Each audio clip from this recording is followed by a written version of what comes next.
ต้มไก่เป็นบ่ต้มไก่ต้มไข่เด้ต้มไข่เป็นอย่างตูจักรต้มไข่เป็นบ่เอาพี่น้องเลยเนาะหาเท่าไรก็ได้แต่เพิ่นดอกพี่น้องเลยเนาะเพิ่นบ้านเพิ่นเพราะว่ายังเพราะว่า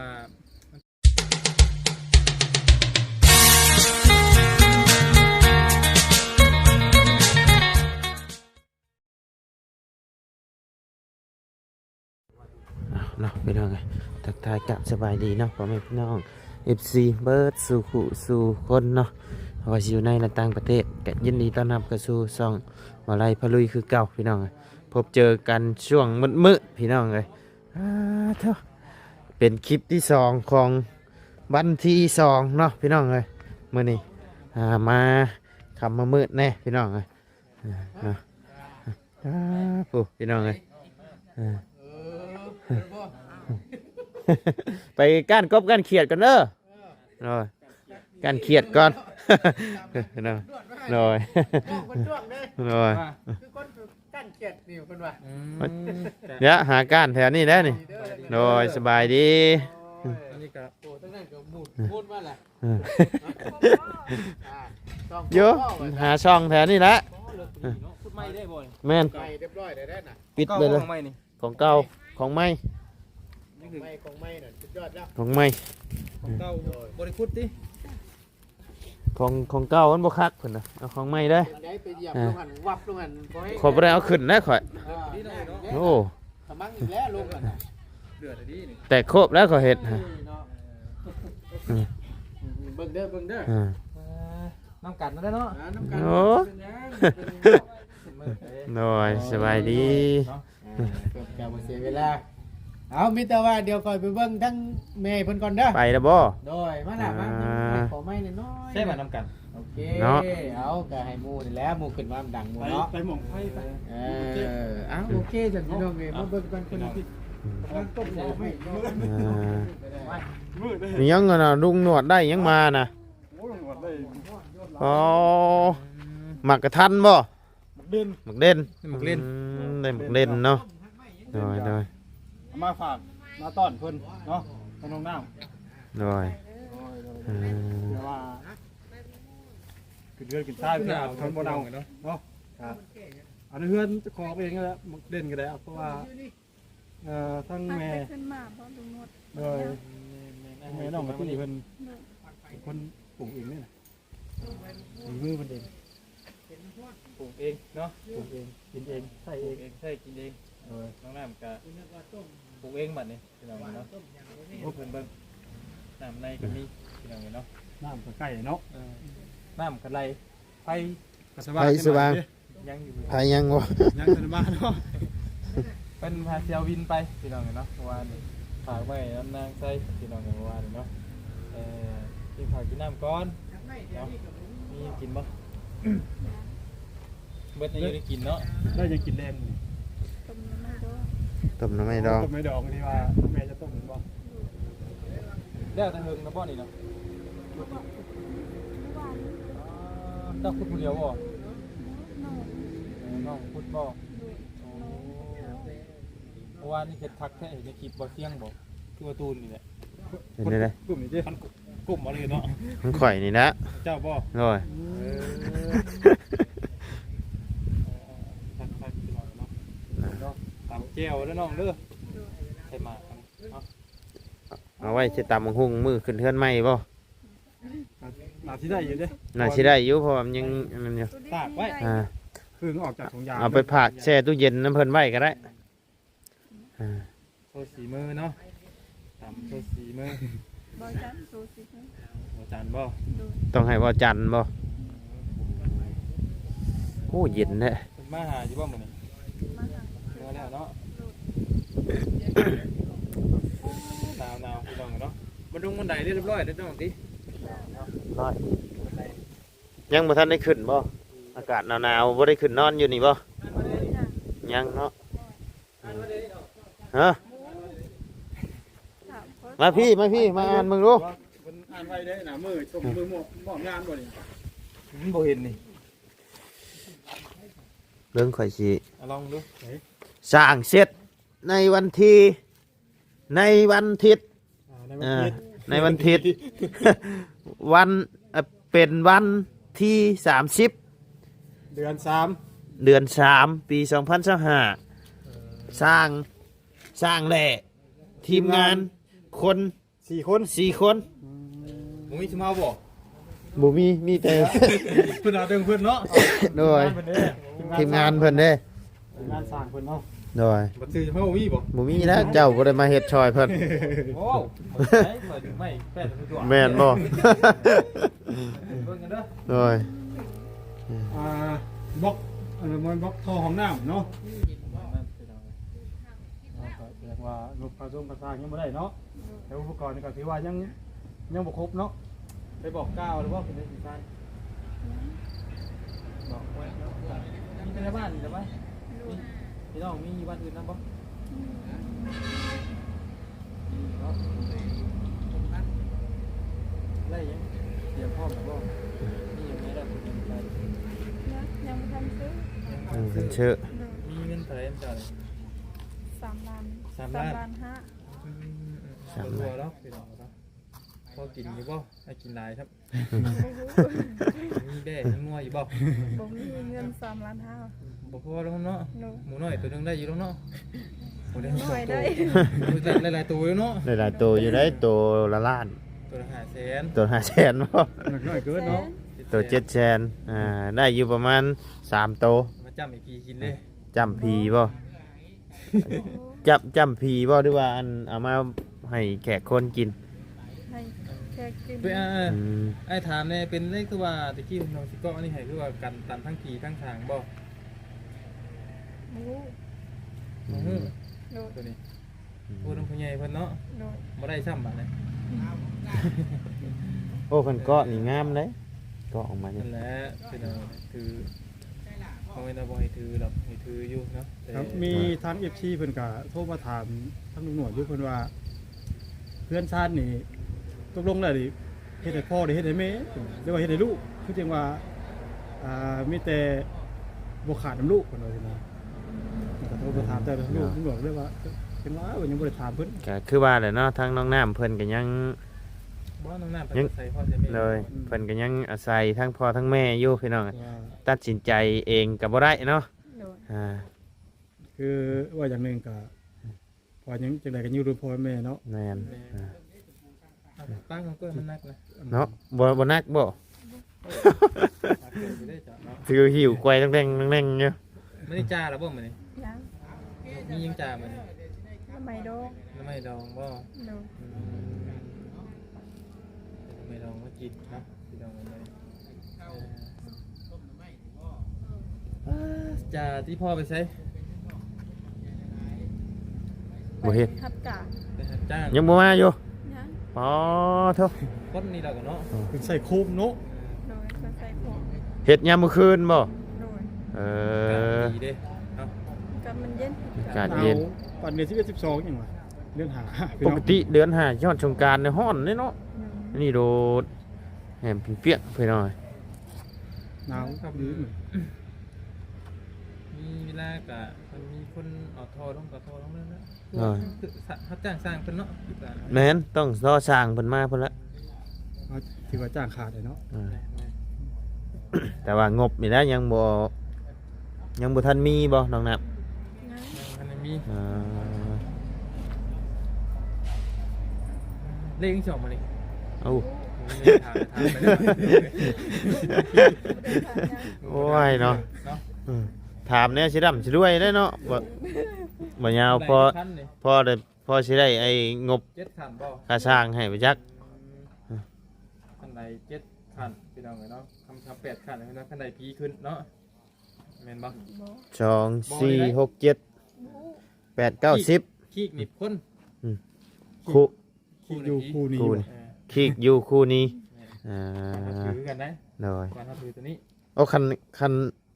ต้องไล่เบ่ตัวหม่องใหญ่ๆหั่นกะ แล้วก็ไล่เบิดแล้ว อันหม่องดินนี่คู่เด้คันไล่เบิด ท้อง 10อะ ท้อง แม่นตัวนั้น7ตัวนี้3 ตัวนี้3เด้ เป็นคู่กับ อ่า คู่ซะ คู่ คู่นี้ คู่นี้ ฝากคุณดอยนั่นเนาะ กะอ่า แต่ว่าเดี๋ยวนี้บ้านเฮามันบ่ประเดี๋ยวคือไปเลยนะพี่น้องเนาะ บ่ค่อยถือกันดอก แมน เริ่มปล่อยว่างเป็นน้ำเป็นบางสิ่งบางอย่าง เพิ่นจะปล่อยไปนํผู้เฒ่ารุ่นเก่าหลายแล้ น้ ว อยเพราะว่าผู้เฒ่าเพิ่นรุ่นเก่าก็เริ่ม บ่อยู่เลย บ่อยู่ว่าแลไปบ่แลพี่น้องเอ้ย นั่งเป็นบางส่วนเนาะ น้อย ส่วนที่แต่มันป้าถิ่มบ่ได้เพิ่นก็ยังมีอยู่แต่ก็ส่วนน้อยอีกก่อนเนี่ย น้อยทันสมัยขึ้นแต่ละมื้อแล้วเนาะ เตรียมมาเลยเนาะพี่น้องเอ้ยกล้าว่าไปเล่าคนมาจักคนน่ะ ยังบ่ ฮอดบ่50กว่าเลยติ ถือกว่าก ว่าเนาะ ตลาดย่อเพื่อนฮอด250คน กว่าเพราะว่าเนาะตัวนี้กินนี่แหละ ก็กินเพิ่นได้อย่างไรได้ ยังบ่รู้ ยังบ่ทันมีหยังนะ ยังบ่ทันมีหยัง เนาะถามหยังก็บ่ฮู้ทำ คอยบ่ฮู้ น้องน้ำ เฮาบ่ฮู้ จากน้องน้ำเพิ่นเซ่นี่เปลี่ยนได้บาดเป็นน้องน้ำสายาบ่ฮู้ เฮ็ดจังได๋เป็นเฮ็ดน้ำกระปุ้นเป็นบ่เป็นแกงหน่อไม้ได้อยู่เนาะ เจอไม่ได้ ต้มไก่เป็นบ่ ต้มไก่ต้มไข่เด้ ต้มไข่ต้มได้ ต้มไข่ ต้ม เป็นอย่างตูจักร ต้มไข่เป็นบ่ เอาพี่น้องเลยเนาะ อ่า หาเท่าใดก็ได้แต่เพิ่นดอกพี่น้องเลยเนาะคนบ้านเพิ่นเพราะว่าหยังเพราะว่ามันเป็นการเป็นงานเนี่ยมันบ่ฮอดบ่ถึงกันมันก็บ่คือ แม่น พี่น้องเลยเนาะบ้านเฮาเมืองเฮาเป็นถือกันได้เนาะ เพิ่นจูดหยังเนาะคือออกคิวๆคือคิวยาง มันว่าบ่ฮอดยามมีไปงานบ่ฮอดบ่ถึงเนี่ยเพิ่นสิว่าให้กันพี่น้องเลยเนาะบัดที่งานมันคือสิฮอดกูนะสิว่าแบบนี้พี่น้อง นึกเถื่อว่าอย่างหนึ่งย่ำเป็ดย่ำเจ็บย่ำเป็นอุ่นๆมานี่ ผมบ่อยากมาเบิ่ง บ่อย่างว่าเบิ่งเลย น้อย เนาะเพราะว่าย่ำมีอยู่ไม่กินว่าย่ำได้รับได้ดี แม่ บ่ฮอดว่าเนาะ แม่ ครับ ตอนไปย่อเพื่อนไปหาเขาบัดขึ้นปากเขา อืม เลย เนาะ แนวมันนะ ต้องให้ฮอดให้ถึงให้มอง ต้องให้ฮอดให้ถึง แต่ว่าไปแล้วฮอดแล้วเพิ่นบอกว่า เดี๋ยวแต่เพิ่น แล้วแต่เพิ่นเนาะมีเวียกมีงานช่วงนี้กับเผาสวนเผาให้ อืม ปลูกมะ ปลูกปลูกข้าวให้เนาะคือหน่อยนี้ก็ได้ ขนาดกันเดือนนี้ก็เป็นเดือนเมษาพี่น้องแต่ว่าหนาวห้องหนาวนี่เนาะเดือนที่นี่ไพศาลมันจะเผยถือก้อนรถแบบดีๆด้วยพี่น้องมันหนาวเฮงอย่างนี้ต้องไวได้พี่น้องหนาวที่นี่หัวย้อมขมั่งกันได้พี่น้องเลยเนาะ จะเก่าเดือนหาเนาะคมฮ้อนอันนี้หนาวปกติ มันนี่ นี่เกาฮ้อนและนี่บไว้พี่น้องหนาวเฮง คอยจนยืมเสือเว้าบุญมาใช่นี่ ยังเมื่อเราจักกันเนาะ ยัง ทน เมี เนาะ ยมาถามบ่ ถามอยู่ ทนขนาดด้วยอะไร เฮ็ดได้ซะ ทนบ่ ฮะ ทนขนาดเนาะเสียผ่านนะเพ่มีซักบ่เฮ้ย ยังอยู่กำลังหาหม่องชักอยู่เดี๋ยวนี้ วันนี้เนาะ เน่าบ่ล่ะบ่มีหม่องซักพี่น้องแล้วว่าสิลงบัดคันข่อยสิลงไปว่าพ่อมาเชียงบ้านนี่บัด จะขึ้นเพื่อนดิ สิขึ้นเฮือนน้องน้ำเจ้าบัดขึ้นมามื้อนี้ข่อยลงไปก็ได้นอนได้คืนเดียวขึ้นมาอีกหั่นนะ บุมีเสือบุมีรถมา แม่นบ่มีรถมาพี่น้องโดย จะทางก็ได้การ นั่งสักโดยได้อยู่แต่ว่าอยากมาพร้อมหมู่นี่แหละพี่น้องเอ้ย ม่วนเนาะ มันม่วนมีผู้ปะผู้เว้านำมานำทางพี่น้องเอ้ย บ่กล้าจับบ่กล้าจกโทรศัพท์มาท้ายข่อย โดย เอ้ามึงเสือผู้เพิ่นบ่ท้ายบ่ แม่น แม่นมัน ของ ก็ มันเป็นของส่วนบุคคลไหน แม่น เนาะเขาสิจับกล้องไปถ่ายคนละโลเลยถือก้อนเขาเลย เป็นให้ได้เนาะเขาบ่ได้เพิ่นบ่ได้รับอนุญาตเฮาก็บ่กล้าคือกันได้พี่น้องเอ้ย เป็นคำว่าอยู่ใกล้กลุ่มเขาอยู่บ่อเดียวกับเขานั่นเขาถ่ายได้ โดย เอาถือว่าใกล้สิฮอดมือขึ้นเฮือนขึ้นซ่านเลยพี่น้องเนาะ โดย น้องน้ำก็คือสิฮอดแต่ทางน้องไซเนาะ บอยเสร็จแล้ว แชทบอกแล้วบ่ เสร็จแล้ว เสร็จบอกมื้อใดมื้อนั้นบ่มื้อกันที่ลุงหนวดถามท่อเลยพี่น้องเอ้ย อืม เพิ่นคุยกันงงงๆอยู่ โดย ก็บ่ค่อยฮู้นำเพิ่นดอก ก็ดีแล้วเนาะพี่น้องเอ้ยเฮาสิได้จัดเตรียมของมีคือว่ามีเต้นนำบ่ ยังบ่มี กล้าว่าจะเอาจักเต้นเพิ่นหยังเอิ้นหน่วยบ่ เต้นก็จักอันเป็นอัน ด่าง สิ บ่เป็นอันหรือเป็นด่างเนาะ เป็นอันบ่เอิ้นอันเนาะเต้น1 2เต้นเนาะ แม่ โอ้ จะมาบ้านจักเต้นน่ะ วาดกันได้เอาเป็นหนึ่งเสื้อ ตรงนี้บัดกี่ค่าอีกที ชุดได้ชุดละเท่าใดน่ะ โบสุดหาเส้น อู้ โบหู ชุดหาแชนพวก นักอยู่ได้ฮอดบ่เนาะ นักอยู่เด้อนี่ บ่ฮอดตีเต็นหาเศษเนาะ ประมาณ3หรือ3ปลายๆนี่แหละ 3หรือ2นี่แหละ หน่อยประมาณนี้แหละ ผู้บ้าน อืม เคยทำแล้วน้อยบ่400,000เคยทำผู้นั้นเขาบอก500,000 อืมหรือว่าเป็นแต่ละหมู่บ้านบ่ใช่เนาะ ก็ยากจังอยู่ตรงตารางเอาก็ได้ อยู่ในตารางหรือว่าไปเอาแต่โต๊ะตั้งมาหั่นนะ เอาโต๊ะบ่เอาเต็นเอาแต่ตั้งดิ บ่เอาเต้น เอาแต่ตั้งนั่งเอามานั่งอยู่ในตารางเฮือนนี่ แข่งกันได้เพราะว่ามันบ่ไหวได้พี่น้อง หน่อย เนาะอันไหนเฮาประหยัดได้ก็ประหยัดเนาะ หน่อย เฉพาะอยู่ในกินเท่านี้ก็พอแห้งนะพี่น้องมันยังบ่ตัวบ่ถึงคนเนาะเอ้าก็ถือว่าดีอกดีใจนะน้องเด้อเนาะ โดย มาตอนค่ำมืดๆก็บ่ได้ให้บ่ได้เครียดกันนะว่า ยังบ่ทันได้อาบน้ำบ่นี่ ถือว่าครั้งแรก ยังเนาะ ได้มาหาตอนค่ำนี่ หน่อย บุกมาฮอดค่ำเด็กกี้กับค่ำอยู่กับบ่ได้ถือว่าค่ำขนาดนี้นะพี่น้อง อันนี้รุ่นยังโคม น้อง เนาะ น้องน้ำจนว่าสิไปก้านเขียดบ่ ไปการคิดไปการโกง หน่อยทางนี้ก็มีอยู่บ่การเขียดการกบก็มีอยู่เนาะ การขี่กระป๋อไม่มีหลายเดี๋ยว กระปอมทั้งนี้หลายเนาะเห็นลุงเฮิมเพิ่นไปคล้องมาก้อยมื้อนะพี่น้องเอ้ย ค่อยไปเห็นห้องน้ำห้องในได้แล้วก็บ่กล้ากินเลยพี่น้องว่าตรงๆเลย บ่คันไปว่าเฮาไปตามภูตามหยังโอเคอยู่เนาะ ได้แต่ได้ โอ้ค่อยเข้าไปบ้านเนาะนกลอยอยู่ดิไก่ป่าก็บินแตกบึ้นเนาะจะม่วนได้บ่เนี่ย อันนี้คือปิดจ็อบก็ได้แล้วป่ะนี่สร้างซิ่งก็บ่ได้มาได้หรอป่ะจบเรียบร้อยนั่นบ่ จบแล้ว บ่ได้มีหยังข้างค่าทางใดหรอบ่เพื่อนท่านนี่ บ่มี ถือว่าปิดจ็อบแล้วเนาะความรังตีนกันเพื่อนอยู่ คันสิมีก็มีแต่ห้องน้ำนี่นะบัดนี่สิสไตล์ต้องใช้นะของน้ำนี่ นี่นะ แม่นสไตล์เดียวกันกับน้องไส้งบเนาะพี่น้องกัน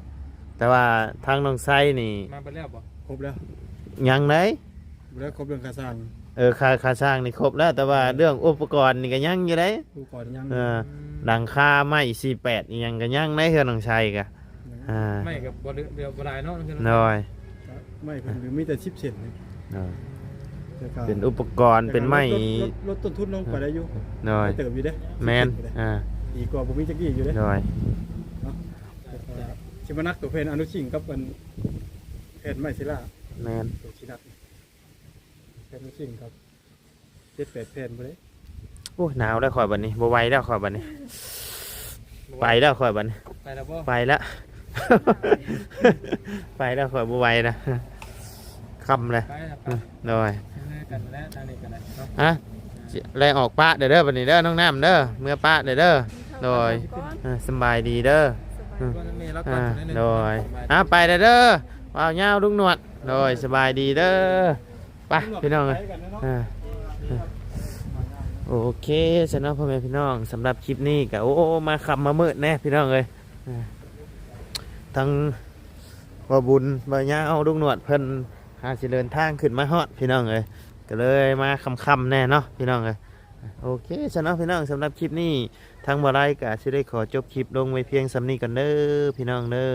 ขอบบุญขอบคุณพ่อแม่พี่น้องและ FC บัดสุขุสุคนเนาะที่เข้ามาติดตามและรับชมทางช่องบ่ไรพะลุยเนาะพี่น้องถ้าบ่ไรเว้าอีหยังบ่ถึกบ่ต้องบ่จบบ่งามก็ต้องขอโทษขออภัยนำพ่อแม่พี่น้องและ FC เบิดสุขุสุคนเนาะพี่น้องสำหรับคลิปนี้ก็ไปแล้วพี่น้องสบายดีปะพี่น้อง